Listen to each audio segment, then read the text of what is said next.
of those. Then tukitoka hapo, another interesting story I've been checking ilikuwa kwa Citizen still. Yes, ilikuwa ni Sifuna dismisses Mudavadi remark that it's difficult to remove a sitting president in Africa. Acha tusikize Sifuna. First of all, Justice Raila, I think, has painted the true picture of this country, who we are. I have had some political leaders claim that, we are in Africa, and that in Africa it is very difficult to remove a sitting president who is looking for his second term.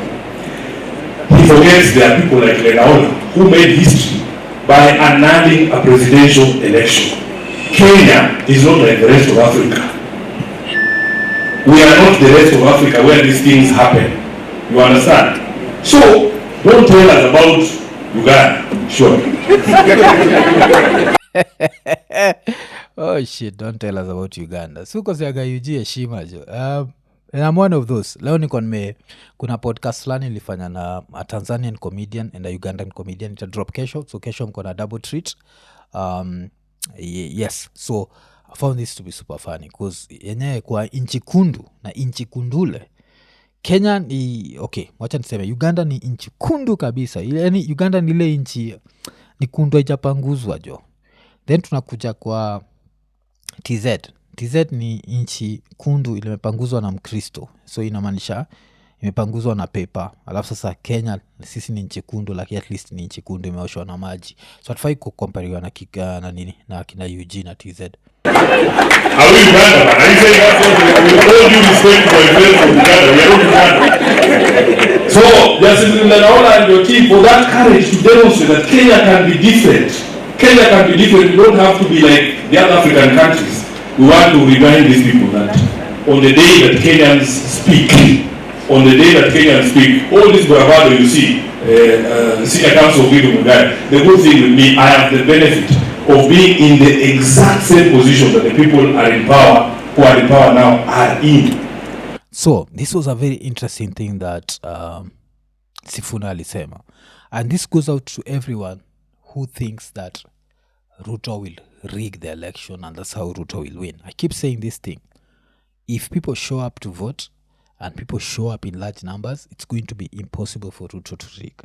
And the next thing that Sifuna alisema hapa was actually an admission that ODM lost. And ODM just didn't want, Azimio lost, and Azimio didn't want to admit that they lost an election. Now they lose an election, why? Because they were too confident. I always say never be too confident. That's why Raila Odinga mimi Raila kusema kuna vile one time anaweza rudi na kwambia buda tulia. Never be too confident. Always work with the worst case scenario. Always work with what if. Angalia leo nikipatiana like an analogy. The first game of the Premier League happens. Liverpool 2, Bournemouth 0. A few minutes later ni 2-2. But then Liverpool have to dig in and they end up winning. But you remember, for some time hapo, Liverpool were not sure of the victory. So never be too sure. Like ukianza kusema, ahumse tushamtoa, inamaanisha in 2027, you won't be in a hurry to go vote. But if you are there thinking that, damn, this guy can come back, you'll be so inspired to come out that day. And you'll be inspired to let other people show up and tell everyone that one vote matters. Never be too confident.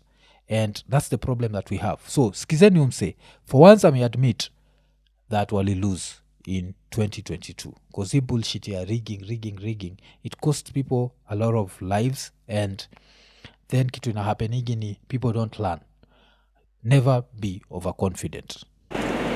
We were the ones making all those statements of bravado, deep state, and putting up brave faces saying, tutakuja nifanyie gosho moja, wacha azunguke, tukiingia mambo itakuwa tofauti. They are in the exact same position. We have been there saying, this project the jazz, tuko na deep state. What the experience of 2022 taught me is that you as the voters are more powerful than these people actually imagine. You as the voter. So please, let's stop pushing the narrative that the elections will be rigged. If you push that narrative, you'll make a few people remain at home and they'll be like, you know what, even if I vote, this election has been rigged. Another thing, let's not pushing the narrative that one term is guaranteed. There's nothing guaranteed in life. I know people hate when I tell them that. That's the worst thing in your life. Nothing is guaranteed. The next minute is not guaranteed. Mi naweza kuwa tu niko hapa alafu nichapwe na heart attack na niende. Nothing is guaranteed. You have to understand that. Ukisha understand hiyo sasa una work with. Since nothing is guaranteed, what can we do with this? Let's now work to make things better.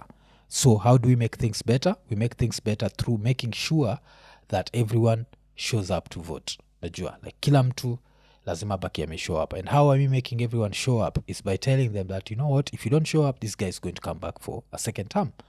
But ukiambia ase kitu ni guaranteed, au mse hakuna vile anaweza rudi. Mimi nishakaa chini, nishafikiria jo, unajua tribalism ilishaisha, so hakuna vile mse anaweza rudi. Then 2027 ina happen, wewe mwenyewe hujavote, alafu kwa kwani sijui alishindaje. Alishinda juu hukuvote, na haukuvote juu ulikuwa overconfident. The same thing ili happen ODM Azimio, they have deep state. Wakafind deep state jo, hakuna kitu hapo. Maina Kiai alishafanyanga, the vote inaishanga pale at the polling station. So yes, so even in 2022 ukiona kina nani Sudi wana thump their chest na ule sijui kamkatet ama ni kamket, when they're thumping their chests, the reason they're doing that is they want you not to vote. They want you to give up. They want you to be like, you know what, even if I vote, it's not going to count for anything. So yes, all this nonsense of there's no way to remove an incumbent leader, all that pia is meant to make you feel hopeless and make you not show up on that fateful day. So tuache kupush hizi narratives na pia tubaki tumelan. And one thing I'll keep saying, never be overconfident, number one. After number two, never think that life owes you anything. Life is not fair. Najua mimi swase nili grow up na reggae, so of course akina Morgan Heritage, life is so unfair in this sweet paradise, this is where we sway. Ilikuwa ni Sweet Paradise, I don't know what song that I don't remember that lyric. But one thing I've always known is life is not fair, and because of that mujuaga, you have to always work with the worst case scenario. And that's the reason why kuna wasa walikuwa wanauza mwafu ni aje ule mkibonga na ule buda uko namwambia 400 million inaisha. 400 million inaisha. Like kuna buda tulikaa chini naye hapa, a few people still doubt that he won. I actually think he won because wife wake alikuwa hapo na chiki. Kwanza ile time tulimuuliza juu ya church, wife alimpatia ile look ya jaribu kupatia kanisa uone. So yes, alishinda. But if you get 4 million 400 million shillings and you decide you're going to live on 1 million shillings a day, you're going to be broke in 1 year's time. And kuna msata kwa there is no way unza spend 1 million shillings. You can spend 1 million shillings a day. Kuna hoteli fulani niliwaambia juu yake, nilikuwa nimeenda, I think inaitwa Hemingways kwa masaiza ya Malindi. Hemingways ya Malindi, I think when it's off peak a night ni $3,000. $3,000, that's like 450 Gs. So tuseme you decide to go live there. Try and imagine. Now you only need to spend another 550. Or let's say you're just spending the 450 and it's full board. What's going to happen? In 2 years' time, you're broke. Any amount of money inawezaisha. That's why financial literacy inakuwaga very important. And that's why, of course, Africa, kitumojo ni bamba na Africa, and we always look at the worst case scenario. That's why we invest. But ukiangalia like white people, kuna kuagana a lot of people wale who get lotteries and they end up broke. Najua, that happens. Msame shinda lottery, ends up broke, and yeah, because they spend on bullshit. And yeah, so I always look at stuff from the worst case scenario. That's the reason why Musemaga, if I had the popularity over Raila Odinga, I'd have ended up as president, because I'd have looked at the worst case scenario. What if hiyo siku kila mtu wa Nyanza ashikwe na sesefly alale? So let's fumigate the whole place. Let's make sure there's no sesefly. What if watu oversleep? Let's make sure people don't oversleep. I'd go for every freaking detail. That's that Nini. And my paranoia normally saves me. Kama leo, one of the reasons why show imeanza late, I don't know if that Nini is here, but kuna kitu sutumia inaitwa dummy battery. So we use a dummy battery. So with a dummy battery, you are able to shoot a podcast for very long. So hii dummy battery ya leo, I always make sure the camera is off before I attach the dummy battery, and then I switch on the camera. So leo nimeshikanisha tu dummy battery kwa kwa the external charger, alafu nikasikia paf, alafu ilikuwa ndani ya kamera tayari, but the camera was off and I was like shit. Nikanusa ndami battery, nikabaki nimenotice imechomeka, and the camera was still good, and the only reason the camera was good is because I always work with the worst case scenario. I'll not switch on the camera first before I attach this dummy battery. Everything has to be attached before, so always work with that worst case scenario thing. Never be overconfident. So back to the politics. No one knows what will happen in 2027. It's not me, not your grandmother. What we know is if people don't show up, this guy is going to come back for a second term. If people show up, yes, that's number one. Number two, another thing that we know, if Gachagua goes against this guy is coming back. Don't lie to yourself. So zile raya zinaniandikia kwa comments, buda unachukia Gachagua. Gachagua kirudi, he's not getting the Kenyan vote. He's getting the Mount Kenya vote, but not the Kenyan vote. That motherfather has made himself a tribal leader. That's something he did to himself. He's never made himself a national leader. So if it's Gachagua versus Ruto, Ruto is back. Guaranteed. Take that to your grandma. History ya kwanza kuita Gachagua the 6th is calling Ruto the 5th times 2. Yes. If that has hurt your feelings, ni saa ngapi saa hizi? Ni saa 12 minutes to 1 a.m. You should be asleep. Don't be online getting your feelings hurt. It's sad. Ekonene. So nimeinterrupt show kukuremind juu ya Lemfi, na sunajua Lemfi inakupatiaga an opportunity especially kwa huko masaid za US kubaki umetumia pesa Kenya haraka haraka, na usisahau transactions zinakuwaga free. Lakini saa hizi kitu moja ile nimenotice, kuna wasee wengi sana wale wako states wale wame sign up to Lemfi, lakini jo bado hamja transact jo. That first transaction jo baki umeifanya, make sure umetransact at least $100 ndio baki umepata $20 cashback.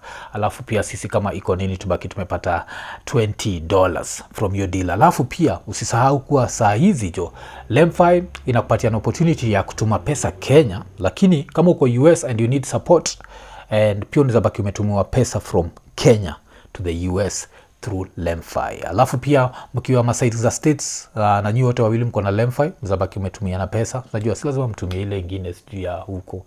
Tumia tu yetu ya mtaa, Lemfi to Lemfi hapo haraka haraka. Alafu bila pia musemaga siku hizi kuna vile unazabaki umelipa till number, na pia unazabaki umelipa pay bill direct. So tuseme you're doing like this construction project and you need to deposit do kwa bank account fulani, na uko na pay bill ama a certain company and you have the pay bill, you can just do that through Lemfi. Then upatie raya fulani, alafu since uko states ya mwe kucheza jo. So unangoja nini jo? Changamka haraka haraka. Baki umefanya that first transaction kutumia Lemfi. Usahau ni promo code ni Ekonene.